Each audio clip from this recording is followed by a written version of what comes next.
IVM।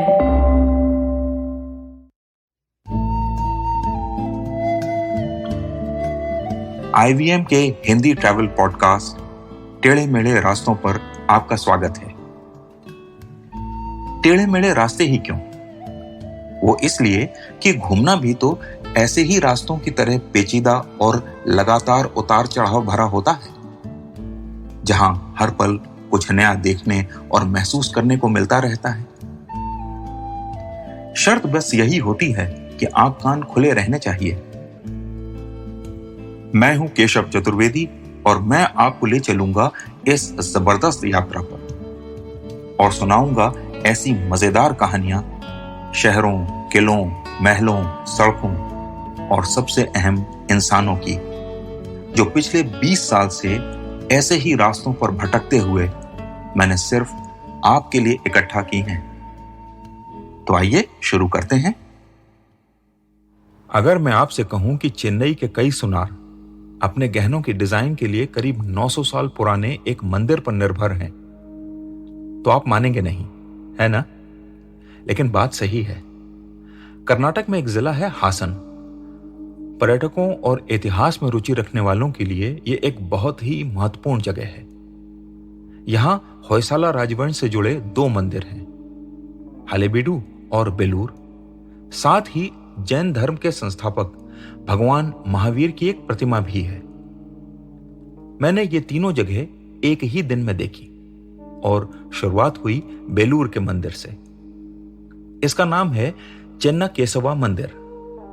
मूलतः ये भगवान श्री कृष्ण को समर्पित है। चेन्नकेशव या चेन्नकेशवा का मंदिर है सुंदर कृष्ण। वैष्णव मंदिर होते हुए भी यहां शैव, शाक्त या देवी पूजा, जैन और बौद्ध मतों से जुड़ी कहानियों को पत्थर में उकेरा गया है। आज के माहौल के हिसाब से देखें तो ये एक नायाब बात इसलिए भी है क्योंकि दक्षिण भारत में शैव और वैष्णव संप्रदायों के बीच काफी दूरियां दिखाई देती हैं। मैंने पूरे भारत में जितने मंदिर देखे हैं, उनमें कहीं भी मंदिर की बाहरी दीवारों पर इतनी जबरदस्त नक्काशी मैंने नहीं देखी। आप हर दीवार के सामने घंटों खड़े होकर एक एक मूर्ति को देख सकते हैं। एक मूर्ति में तो एक महिला हाथ में आईना लेकर खुद को निहार रही है और अपने हाथों से बालों को संवार रही है। ऐसे ही द्वारपालों की मूर्तियां इतनी सजीव हैं कि ऐसा लगता है जैसे मंदिर में घुसने से पहले आपको टोक देंगी। बेलूर मंदिर के अंदर मैंने 3 गोल प्लेटफॉर्म देखे। काले पत्थर के बने ये प्लेटफॉर्म इतने चिकने थे कि संभल कर चलना पड़ रहा था।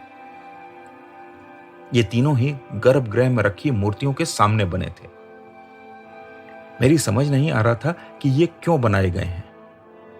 तभी वहां मंदिर के पुजारी आए और मैंने उनसे पूछा तो उन्होंने बताया ये नृत्य मंडप है, यानी यहां भगवान के सामने लोग नृत्य करते थे। मुझे याद आया कि आखिरकार ये कृष्ण मंदिर ही है। जहां कृष्ण हो वहां रास, रंग, संगीत, नृत्य न हो, ऐसा कैसे हो सकता है? उन्हीं ने मुझे बताया कि चेन्नई से तमाम गहनों के डिजाइनर यहां और हालेबीडु आते हैं और एक एक मूर्ति का अध्ययन करके उसकी तस्वीर उतारते हैं, फिर उन्हें सोने में गढ़ते हैं। सुनकर अच्छा लगा कि वर्तमान में भी धरोहर का कुछ तो उपयोग हो ही रहा है। तभी वो पुरोहित बोले कि आइए, सुबह की आरती का समय हो रहा है, गर्भगृह तक चलते हैं। मैं उनके पीछे पीछे चल दिया। वे गर्भगृह में घुसे और बाहर निकले तो उनके हाथ में सैक्सोफोन था और उन्होंने सैक्सोफोन पर कर्नाटक संगीत की एक धुन बजानी शुरू की। मैं बिल्कुल मंत्रमुग्ध था। सैक्सोफोन, कर्नाटक संगीत और कृष्ण भजन का ऐसा अद्भुत संगम मैंने कभी नहीं सुना था। पूरी आरती सुनकर ही मैं वहां से निकला। कान और मन दोनों ही तृप्त हो गए थे। उसी मस्ती में मैं कुछ दूर हलेबीडु पहुंचा। यहां भी बेलूर जैसा ही मंदिर था, लेकिन थोड़ा ज्यादा विशाल, और यहां शैव प्रभाव देखने को मिल रहा था और 2 विशाल नंदी भी देखने को मिले। पूरा मंदिर कसौटी के पत्थरों से बना है, जिनका रंग या तो काला या फिर सिलेटी होता है। मैं इन्हीं मंदिरों के बीच खड़ा सोच रहा था कि इस सिलेटी रंग के बीच कोई एक और रंग होता तो मजा आ जाता। तभी मैंने देखा कि पीली साड़ी पहने एक महिला तेजी से मंदिर की दीवार के सामने से गुजरी।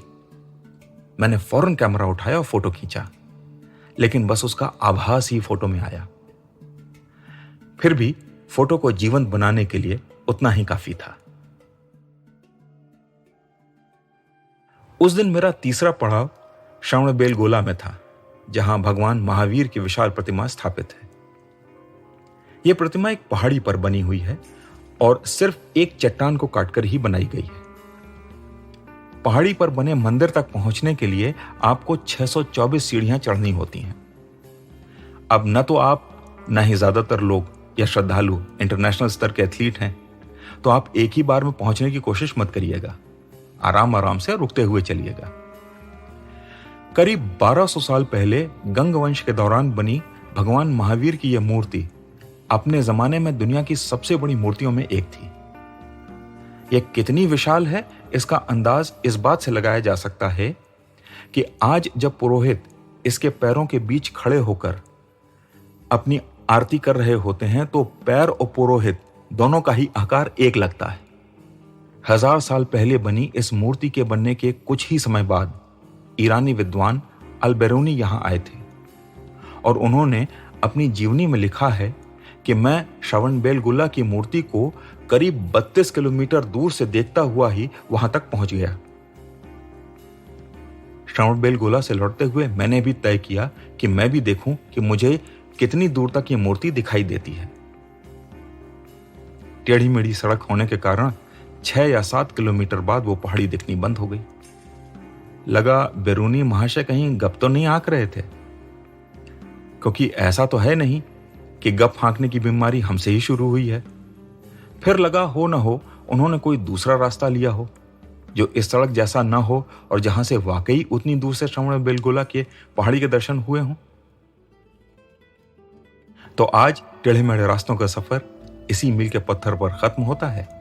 अगली कड़ी में किस्सों के एक नए मोड़ पर मिलेंगे और फिर एक नए मील के पत्थर तक साथ चलेंगे।